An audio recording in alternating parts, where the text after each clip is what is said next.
Assalamualaikum warahmatullahi wabarakatuh. Bismillahirrahmanirrahim. Alhamdulillahirrabbilalamin.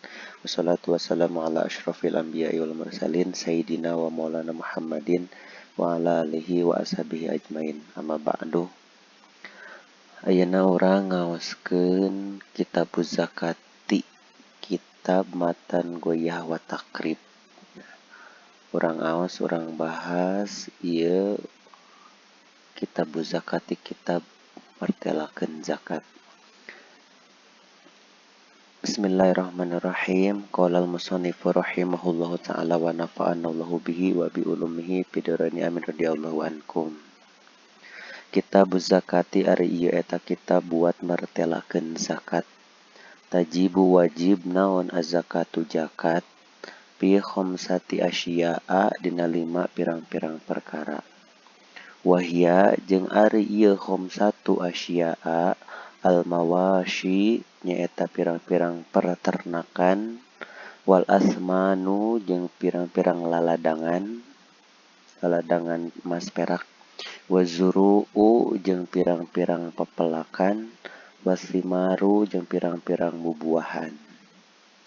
Jadi zakat mah wajibna teh dina 3 jenis. Jenis peternakan, jenis laladangan nyaeta emas jeung perak.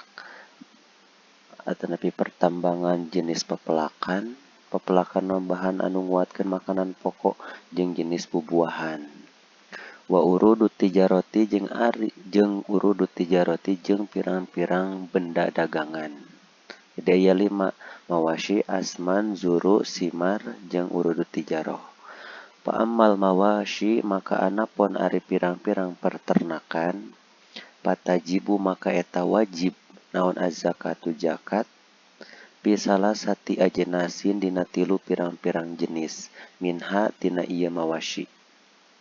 Wahia jeung ari ieu salah satu ajenasin al-ibilu nyaeta onta, wal bakoru jeung sapi, wal gonamu jeung doma.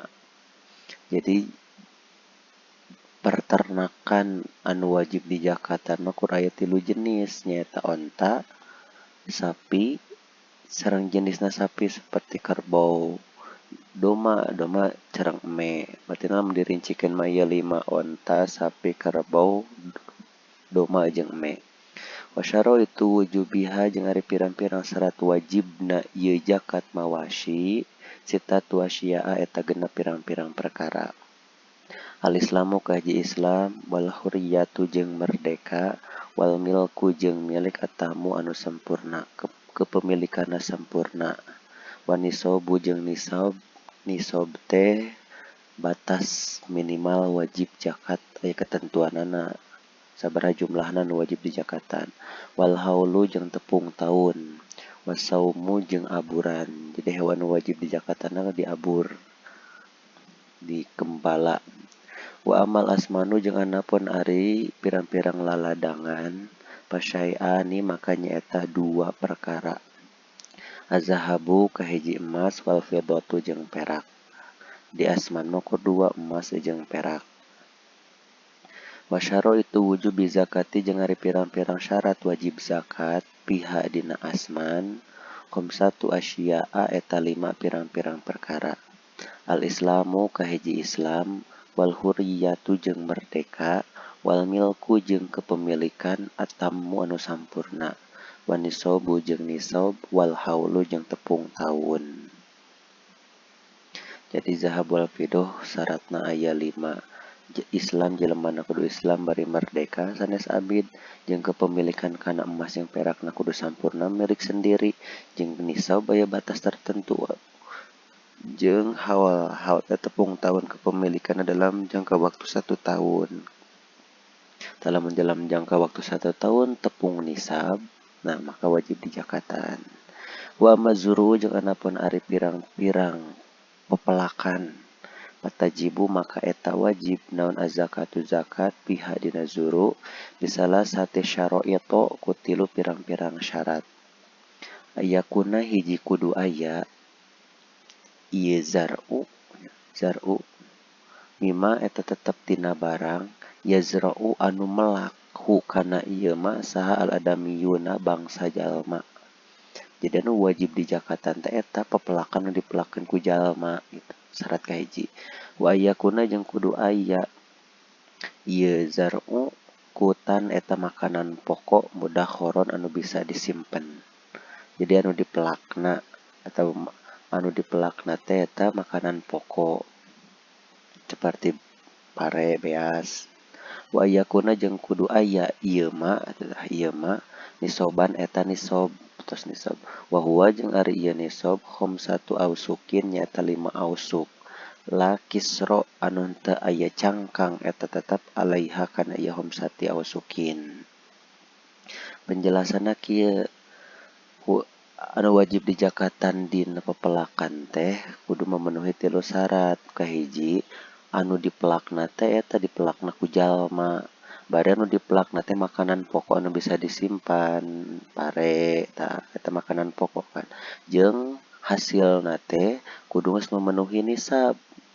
Lamun ayeuna geus tepi kana batas nisab, tah wajib di jakatan. Sabaraha batas nisabna teh? Batas nisabna teh satu ausukin 5 ausuk nya. 5 ausuk teh saausuk teh sama dengan 60 kulak. 60 sok. Berarti lamun 5 ausuk teh berarti 500 kulak. 300 kulak.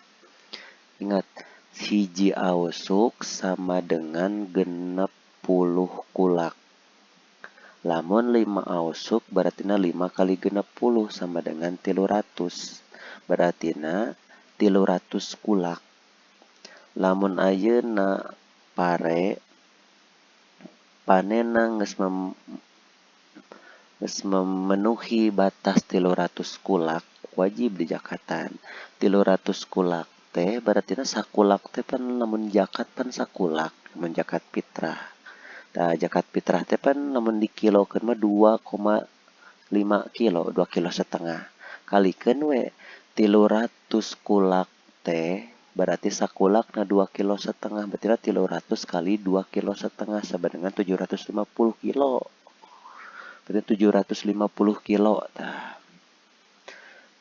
Geus meni 750 kilo teh wajib zakat. Lakisro alaiha bari eta teh geus bersih, teu aya cangkang geus dibersihan, geus berupa beas. Nah, karena eta wajib di zakatan. Eta batas nisabna. Wa amma simaru jeung anapun ari pirang-pirang bubuahan patajibu maka eta wajib naon azakatu zakat pisyai'aini dina 2 perkara min hatina ieu simar. Samaratun nakhli kahiji buah anggur, buah korma, wa samaratul karmi jeung buah anggur. Jadi bubuahan anu wajib di zakatan mah nyaeta buah korma jeung buah anggur. Walaupun sebenarna mah naon bedana ayeuna jar'u teh pan pelakan keneh. Ari simar bubuahan sedangkan dipelakan. Maksudna ari jar'u mah makanan pokok. Ari simar mah eta we 2. Anu wajib di zakatan mah korma jeung anggur hungkul gitu, buah-buah nu lain mah henteu. Hari itu mah pepelakan mah hanya makanan pokok saja anu wajib di zakatan teh gitu. Wa syaraitu wujubi zakati jeung ari pirang-pirang syarat wajib zakat piha dina simar arba'atu asya eta 4 pirang-pirang perkara. Al-Islamu kahiji Islam wal hurriyatu jeung merdeka wal milku jeung kepemilikan atamu anu sampurna wa nisobu jeung nisob. Wa amma urudu tijarati jeung anapun ari pirang-pirang benda dagangan patajibu maka eta wajib naon azakatu zakat piha dina ieu urud tijaroh bisyaro iti ku pirang-pirang syarat al-mazkurati anu tos ditutur fil asmani dina laladangan tegasna emas jeung perak. Jadi ari zakat dadagangan mah syaratna teh sarua jeung zakat emas perak. Nah, namun tadi ya di luhur zakat emas perak syaratna teh sabaraha? Kudu Islam, kudu merdeka, kepemilikan sampurna, kudu nisab, kudu haul. Sarua zakat dadagangan kitu sabab zakat dadagangan mah diukurkeunna kana zakat eta emas perak. Lamun ayeuna emas perak batas nisabna sabaraha? Zakat dadagangan kitu. Lamun ayeuna misalkan emas perak teu sabaraha, batasna misalkan 85 gram. Tah, 85 gram teh sabaraha persen wajib dijakatkeunana misalkan 25%. Tah emas ieu ge jakat dadagangan ge kitu. Oke, iraha mulai dagangna geus sataun karak jumlahkeun. Lamun pas dijumlahkeun geus ayeuna sahargaeun 85 gram emas, tah karak dikeluarkan zakat 2,5% gitu. Jadi intina syarat zakat dadagangan mah sarua jeung syarat zakat emas perak. Paslun ari eta hiji pasal wa awalun nisobil ibili jeung ari mimiti nisobna onta khamsatun eta aya 5 eta 5. Piha eta tetep dina ieu khamsah satun ari hiji doma. Jadi onta wajib dijakatan teh lamun geus boga onta 5, lamun boga onta 5 jakatna hiji doma. Wapi asyrin jeung eta tetep dina 10 onta satani ari 2 doma. Lamun boga onta 10 dijakatana 2 doma. Keluarkeunna 2 doma. Wapi khamsata asyara jeung eta tetep dina 15 onta salah susiahin ari 3 pirang-pirang doma. Mun boga onta 15 jakatan ku 3 doma gitu. Wapi isyrina jeung eta tetep dina 20 onta araba usiahin ari 4 pirang-pirang doma. Boga onta 20 jakatan kaluarkeun jakatna teh ngaluarkeun 4 doma. Wapi khamsin jeung eta tetep dina 5 wa isyrina jeung 20 bintu mahodin ari onta bintu mahod. Jadi lamun boga onta 25 kaluarkeun ayeuna onta bintu mahod. Nah, onta bintu mahod teh nyata onta awewe anu memang umur 1 tahun. Jadi bintu mahod teh onta anu umur 1 tahun. Wapi sitin jeung eta tetep dina genep wasalasina jeung 30 bintu labunin ari onta bintu labun. Lamun boga onta jumlahna 30 genep wajib ngaluarkeun zakat, kaluarkeun zakatna bintu labun. Ari bintu labun mah eta onta anu umur 2 tahun. Wapi sitin jeung eta tetep dina genep wasab'ina jeung 70 binta labunin ari 2 onta bintu labun. Boga onta 70 kaluarkeun zakat. Zakatna teh ngaluarkeun 2 onta bintu labun. Ari bintu labun teh tadi teh onta anu umur 2 tahun kaluarkeun. Wapi ihda jeung tetep dina hiji watis'ina jeung 80 hikotani ari 2 onta hikoh. Nah, jadi lamun ayeuna urang boga onta 80 hiji, tah kaluarkeun 2 onta hikoh. Naon ari onta hikoh teh? Onta hikoh mah onta anu umur 3 tahun. Nah.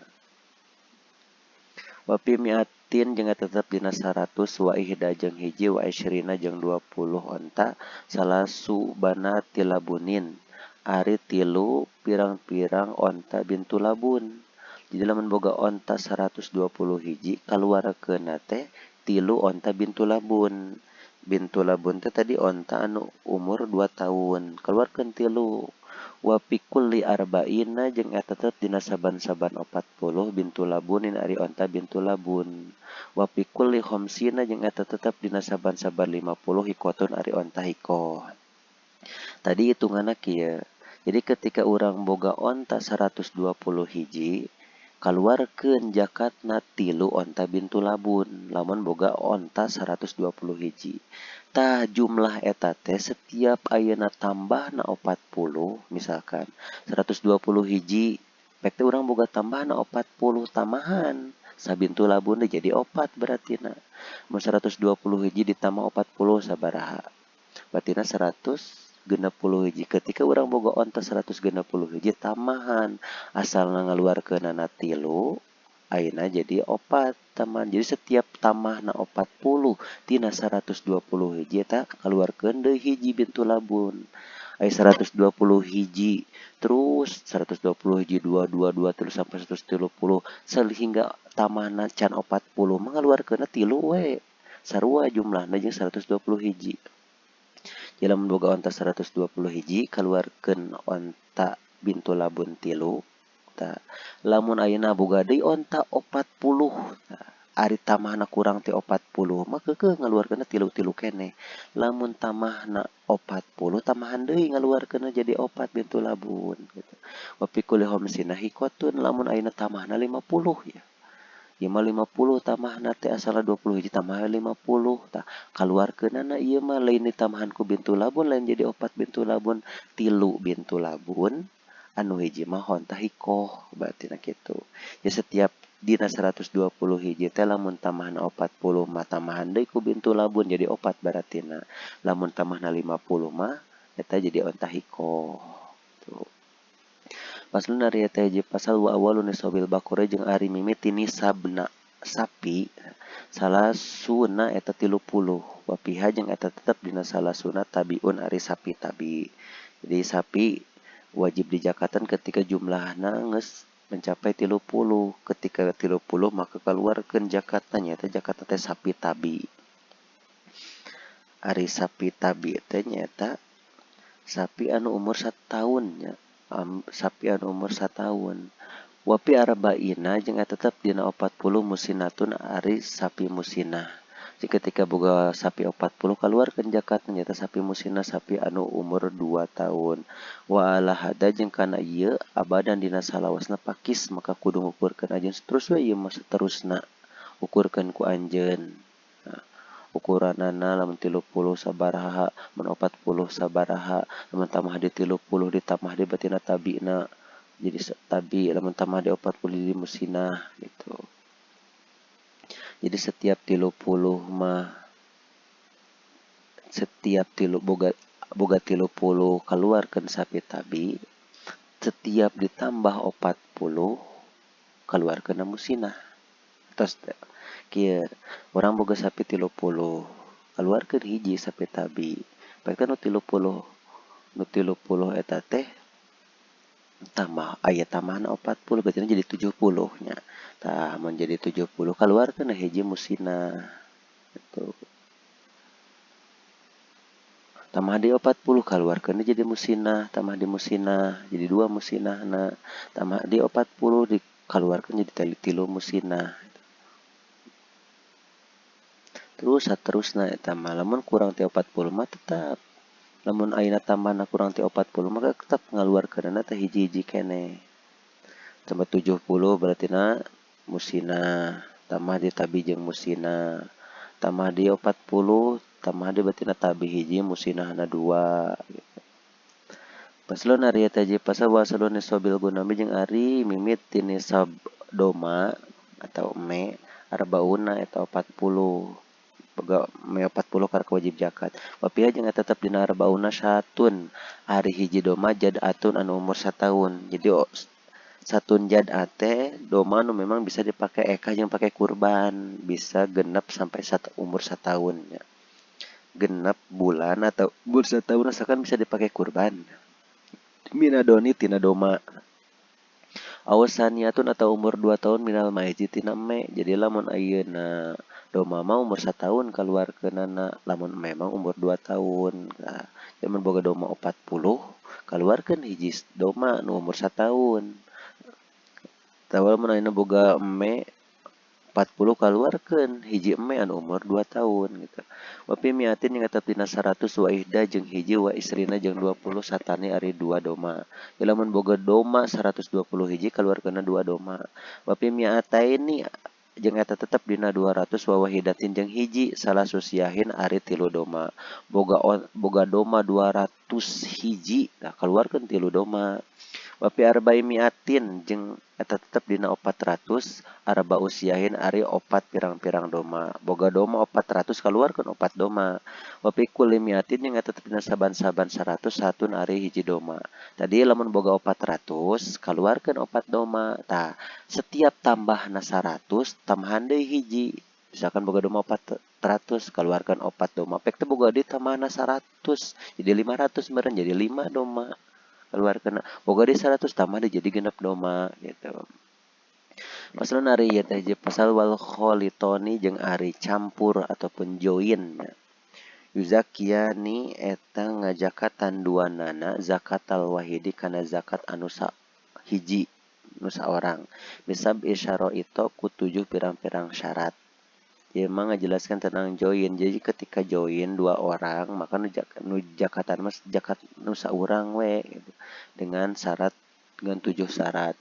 Iza kana hiji tatkala aya naon al murahu muroh teh kandang naon al murahu kandang wahidan eta anu hiji wal masrohu jeung tempat kaluar eta hewan wahidan eta anu hiji wal mar'a jeung tempat mengembala wahidan eta nu hiji wal pahlu jeung bik jeung jaluna wahidan eta nu hiji wal masyrobu jeung tempat nginumna wahidan eta nu hiji wal halibu jeung anu meresna wahidan eta nu hiji wa madiul halbi jeung tempat meresna wahidan eta anu hiji. Ya syarat join ya ayeuna nu join misalkan boga doma teh loba memenuhi syarat zakat tapi ya zakat domana teh anu 2 orang join kerjasama tah makan zakatan mah zakat anu hiji we zakatan saurang zakatna zakat batas anu saurang gitu dengan 7 syarat misalkan boga doma 40 tapi nu milik nu duaan zakatna hiji we sesuai jeung ketentuan nu awal keluarkeunana hiji boga doma teh mah ulah 2 hiji gitu. Walaupun anu bogana duaan. Dengan syarat teh nyaeta lamun hiji pertama kanangna kudu hiji eta kene kanangna ayeuna jeung sanajan nu bogana duaan tapi kanangna eta kene. Terus tempat kaluarna eta doma tina kandang teh hiji. Tempat mengembalana ketika damur hiji. Badotna hiji. Tempat nginumna hiji, anu meresna hiji, meres susuna, tempat meresna hiji, tah karak we teh ngajakatana hiji. Zakat anu saorang gitu. Paslonna teh je pasabun nasibul zahabi jeung ari nisab emas tah. Isruna eta 20 naonna miskolan miskol. Jadi nisabna emas mah 20 miskol nya.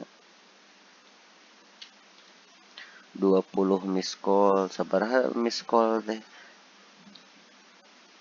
20 miskol teh kurang lebih 84 gram ya kurang lebih 84 gram jadi ketika orang boga emas 84 gram kudu dijakatan wapihi jeung eta tetep dina isyirin na miskolan rubu usuri ari 1/4 tina 10 1/4 tina 10 teh 2,5% kieu ngitungna lamun ayeuna boga 100 gram 1/4 tina 10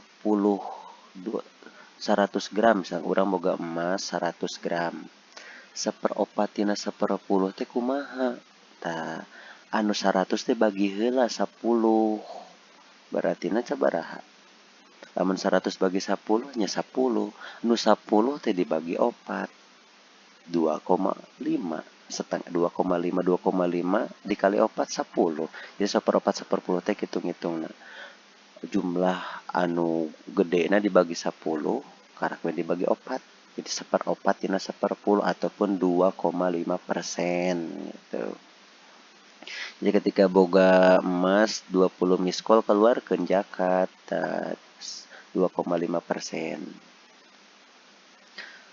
Wahwa nisful miskolin wahwa jeung ari rubu usuri nisfu miskolin nyata setengah miskol jadi rubu usur teh setengah miskol wapima jeung dina barang zada anu lebih ieu mah bihisabi kalawan eta tetep kalawan ngitung-ngitung ieu mah terus saleuwihna tina 20 miskol sabaraha gram terus we dikeluarkeun nama 2,5%. Mun ayeuna misalkan 100 gram dikeluarkan 25%, 200 gram dikeluarkan 2,5%. Wa nasibul wariki jeung ari nisab perak mi'ata dirhamin nyaeta 200 dirham. 200 dirham. Wa fihi jeung eta tetep dina mi'at dirhamin rubu usuri ari 1/4 tina 10 tegasna 2,5%. Wa huwa jeung ari rubul usuri khamsatu darohima nyaeta 5 pirang-pirang dirham. Jadi sami ieu dikeluarkeunna 2,5% tina jumlah 200 dirham teh. 2,5% teh 5 dirham. Mun ayeuna 200 gram. 2,5% teh sabaraha 5 dirham. Wa pima jeung dina barang zada anu leuwih ieu mah bihisabihi tetep kalawan ngitung-ngitung ieu mah. Wala tajibu jeung teu wajib zakat. Wala tajibu jeung teu wajib bil khuliyyi dina perhiasan al mubahid anu dimeunangkeun naon zakatun zakat. Jadi perhiasan emas perak anu jadi perhiasan mah eta teu wajib dijakatan. Paslon ari teh je pasal wanisa buzuru'i jeung ari nisab pepelakan pirang-pirang pepelakan wasimari jeung bubuahan hom satu ausukin nyata 5 pirang-pirang ausuk 5 ausuk wahia jeung ari hom satu ausukin alpun nyata 1000 wasitumi atiritlin jeung 600 kati bil iroki kalawan bangsa Irak wapima jeung dina barang zada anu leuwih ieu mah bihisabihi tetep kalawan ngitung-ngitung mah wapiha jeung eta tetep wapiha jeung dina zakat zuru wasimar insukiat lamun disiram ieu zuru wasimar zuru bima isamai ku cai hujan awasaihi atawa cai banjir tegasna mata air anu murni anu henteu pake alat al usyuru ari 10 tegasna 10%. Wa in sukiyat jeung lamun disiram ieu zuru bidulabin. Dulab teh berarti naon dulab? Dulab teh kincir, bidulabin ku kincir, aw nadihin atawa pake pipa, pake aliran, pake shower, pake sanyo. Nisful usuri ari setengah tina 10 tina 5%. Penjelasan kieu. Jadi zakat pepelakan seperti pare eta nisabna teh 505 ausuk. Tadi teh saausuk teh sama dengan 60. Saausuk teh sama dengan 60 kulak. Kulak teh eta anu sok dipake zakat teh ari zakat fitrah teh eta teh sakulak.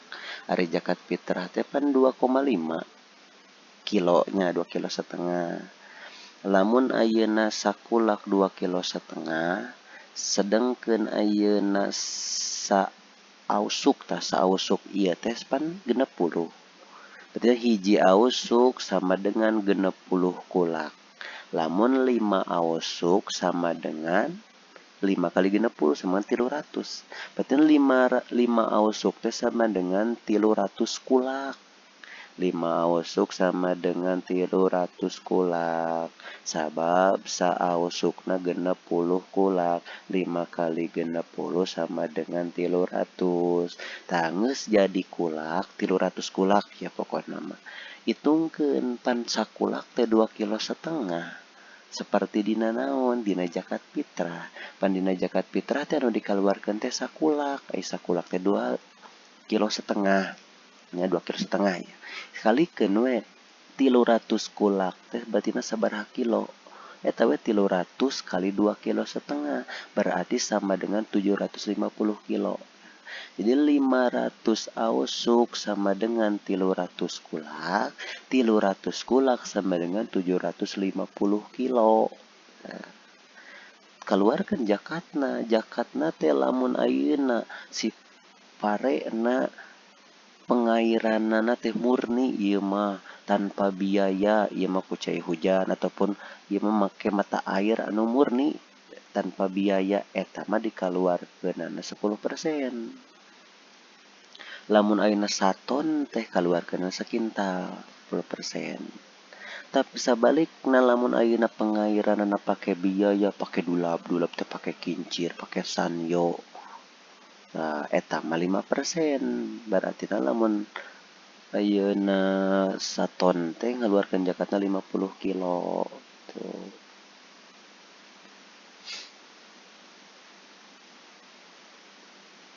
Terus paslon ari ieu teh hiji pasal batu qawamu jeung diharagakeun. Naon urudut tijarati pirang-pirang benda dagangan inda akhiril hauli nalika akhir tahun. Bima ku barang usturiat anu dibeli ieu urudut tijaroh bihi kuma.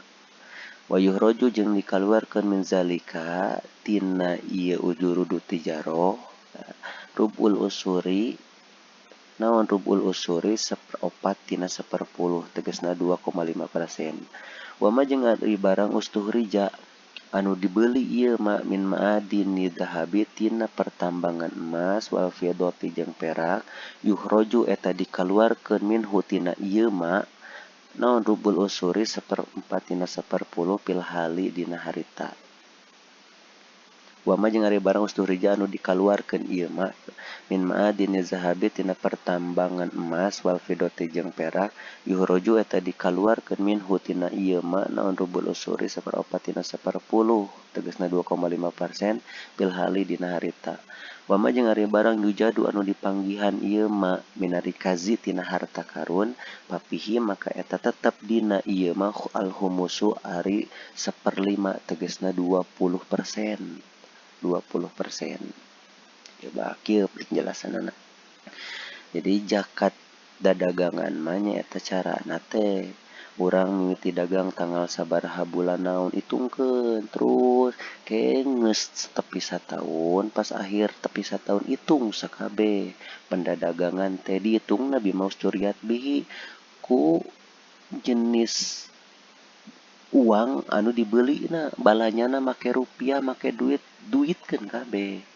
Tah ketika ayeuna geus diduitkeun pas sataun mencapai nasabna yukhroju min zalika rubul usuri kaluarkeun 2,5%. Geus akhir tahun teh kaluarkeun we 2,5%. Ta zakat dadagangan. Wa mastuhrija min ma'adini zahabi wal fiddah.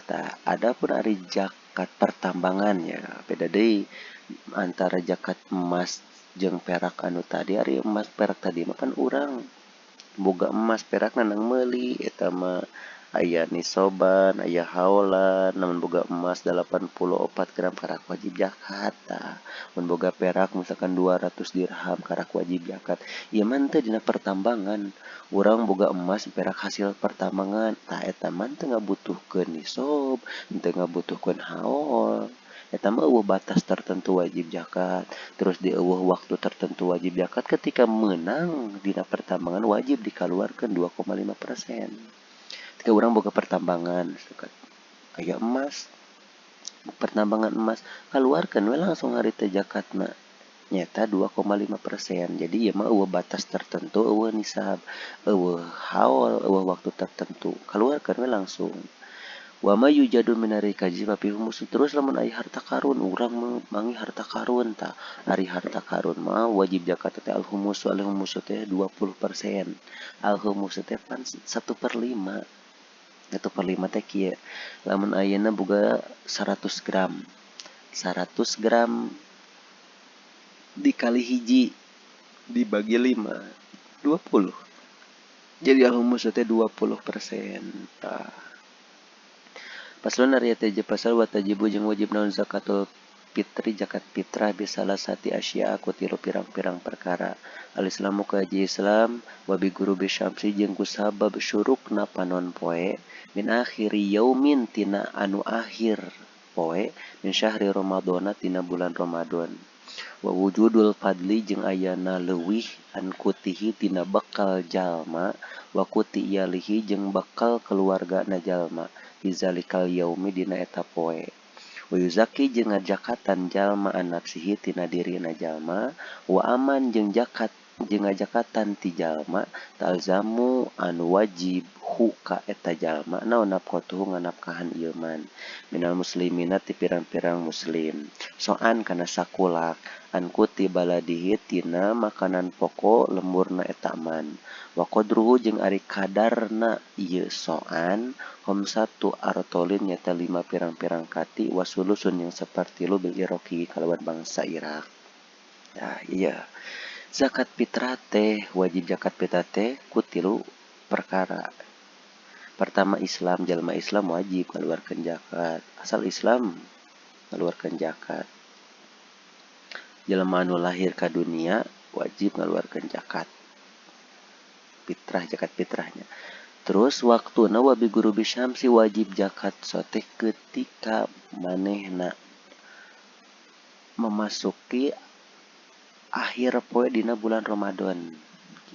Mun ayeuna bulan Ramadan misalkan tanggal 1 tepi ka tanggal 30 tah suruk poe tanggal 30 akhir bulan Ramadan wajib ngaluarkeun zakat fitrah.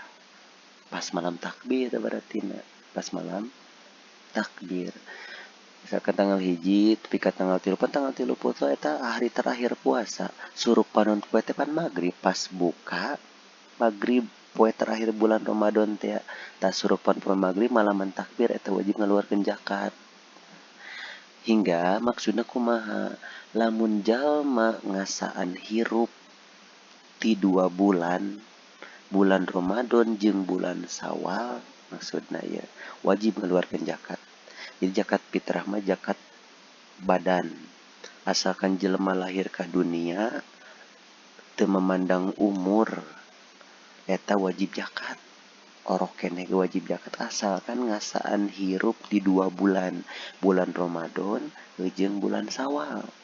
Lamun ayeuna jelema lahir samemeh magrib bulan Ramadan hari terakhir tanggal 30 ya tanggal 3 Ramadan poe terakhir puasa pokona mah. Magrib teh misalkan jam 6 ka malam takbir teh jam 6. Lahir we orok jam 5. Jam 5 memeh magrib tah memeh malam takbir teh lahir hirup tepi ka beres magrib tepi ka jam 7 misalkan. Jam 7 teh maot weh. Eta orok wajib zakat. Kunaon? Sabab eta orok teh ngasaan hirup di 2 bulan. Di bulan Ramadan ngasaan hirup dan lahirna jam 5 memeh magrib teh. Di bulan Syawal ge ngasaan hirup. Sabab manehna hirup heula di bulan Syawal tos magrib teh tah. Eta wajib zakat. Nu kitu wajib zakat. Jelema anu wajib zakat teh eta zakat fitrah teh jalma anu ngasaan hirup di 2 bulan, bulan Ramadan jeung bulan Syawal. Beda halna lamun kieu. Jelema lahir di bulan Ramadan bahkan samemeh bulan Ramadan misalkan lahirna. Memeh bulan Syawal misalkan pas bulan Ramadan pupus maot teu wajib zakat eta mah sabab manehna can ngasaan hirup di bulan Syawal. Bulan Syawal anu ayeuna ya bulan. Jadi salila bulan Ramadan misalkan hirup tanggal 1 hirup keneh. Pek teh tanggal 30 samemeh magrib maot we jelema teh. Teu wajib zakat eta. Lamun kumaha lamun geus ngaluarkeun jadi zakat ngan zakat sunnah. Gitu. Jadi zakat fitrah. Nah, terus sebalikna bieu mah pan lahi teu ngasaan bulan Syawal ya maotna teh memeh malam takbiran masih kena bulan Ramadan. Tah teu wajib zakat. Atawa sebalikna ieu mah lahir orok teh misalkan saenggeus malam takbir geus beres magrib. Tanggal 30 misalkan hari terakhir bulan puasa pas beres magrib teh lahir we orok eta kitu wajib dizakatan sabab manehna teh ngasaan hirup dina bulan Ramadan. Kaluarkeun da zakat teh sakulak teh tadi teh 2,5 kilo kurang lebihna teh. Saha nu wajib zakat teh urang ngazakatan sorangan jeung lamun ayeuna urang bawa keluarga zakatan keluarga urang. Puna jalma-jalma nu wajib dinapkahan ku urang wajib dizakatan ku urang. Urang misalkan dinapkahan keneh berarti urang dizakatan ku orang tua urang anu nganapkahan urang. Zakat ngaluarkeun zakat naon zakatna eta makanan pokok teh lamun di urang mah beas. Terus paslon ari teh hiji pasal watud pau jeung dipasrahkeun naon zakatu zakat ilal asnafi ka pirang-pirang golongan asamaniyati anu 8. Allazina tegasna jalma-jalma zakaru anu geus nuturhum kalazina sahallahu Allah taala bari maha luhur ya Allah di kitabihi dina kitabna Allah al-azizi anu maha agung. Fi qaulihi dina dawuhanna Allah taala bari maha luhur ya Allah. Innamas shadaqatu lil fuqara'i wal masakini wal amilina 'alaiha wal mu'allafati qulubuhum wa fir riqabi wal gharimin wa fi sabilillahi wa ibnis sabil. Innamas shadaqatu pasti ari pirang-pirang sedekah zakat lil fuqara ieu tetep pikeun pirang-pirang fakir wal masakin jeung pirang-pirang miskin wal amilina jeung pirang-pirang anu ngurus alaiha kana sedekah alaiha kana zakat sami wal muallafati jeung anu dialem naon qulubuhum pirang-pirang hatena ieu muallafah mualaf teh orang anu namanya lebet Islam. Wa fi riqabi jeung di pirang-pirang abid anu hayang merdeka, wal gharimina jeung pirang-pirang anu boga hutang, wa fisabilillah jeung dina jalan Allah, wa ibni sabili jeung anak jalan. Wa ilaman jeung kajalma yujadu anu dipanggihan ieu man minhum ti kabeh. Jadi asnaf zakat teh golongan-golongan anu berhak mendapatkan zakat aya 8. Ieu aya dina Al-Qur'an. Fakir, miskin, amilin, mualaf, riqab, gorimin, sabilillah, ibni sabil. Wala yaktasiru jeung ulah ngaringkes jalma alal aqalli ka anu paling saeutik anu leuwih saeutik dan salah satin tina tilu min kulli sinfin tina saban-saban golongan ilal amil anging amil. Wa khamsatun jeung ari anu 5 la yajuzu eta henteu meunang naon dapuha masrahkeun ieu zakat ilahim ka khamsah. Ieu mah 5 golongan ieu ulah dibere zakat, kitu meunang urang masahkeun zakat ieu ka golong nu 5 golongan ieu. Al-ghaniyu kahiji anu beunghar bimalin ku harta au kasaben atawa pagawean. Ulah zakat kanu beunghar baik beunghar ku harta atawa beunghar ku pagawean. Boga pagawean, boga lowongan kerja. Wal abdu jeung ka abid teu meunang zakat ka abid. Nah, ti dieu aya riqab abid. Hamba sahaya riqab oge wal abdu ge abid. Bedana kumaha? Sebenarnya mah abid mah teu berhak narima zakat secara umum nama. Sabab memang abid mah hiji teu wajib zakat, da ari abid mah ditanggung ku tuanna, ku gustina. Pan ari abid teh budak. Bisa diperjualbelikeun, bisa dititah. Nah, eta mah tanggung jawab tuanna, abid mah teu wajib zakat jeung teu berhak narima zakat. Ngan aya abid anu berhak narima zakatnya tah lamun abid hayang merdeka. Abid hayang merdeka geus boga perjanjian jeung tuanna hayang ngamerdekakeun, hayang nyicil misalkan. Gawe maneh lamun merdeka kudu mayar sakieu, misalkan cek tuanna tah eta mah berhak menang zakat. Ari abid ayeuna anu teu hayang merdeka mah eta mah teu berhak narima zakat. Wa Banu Hasyimin jeung Banu Hasyim eta mah batina keturunanna Rasul. Wa Banul Muthalib jeung Banul Muthalib kenging ngaluarkeun zakat ka Banu Hasyim jeung Banu Muthalib. Wal kafirun jeung ka jalma kafir. Waman jeung ka jalma talzamu anu wajib. Al muzakkiya ka anu zakat naon nafqatuhu nganafkahan ieu man. La yadfa'u ulah masrahkeun jalma hakana zakat ilaihim ka khamsah bismil fuqara'i ku ngaran pirang-pirang fakir wal masakin jeung pirang-pirang miskin. Jadi urang ge zakat teu meunang mikeun zakat ka seseorang anu wajib dinafkahan ku urang gitu secara ieu. Misalkan ayeuna ye bapa zakat ka budak teu meunang. Kunaon sabab budak wajib dinafkahan ku eta bapa. Jadi urang teu meunang mikeun zakat ka seseorang anu wajib dizakatan dengan atas nama fuqara wal masakin.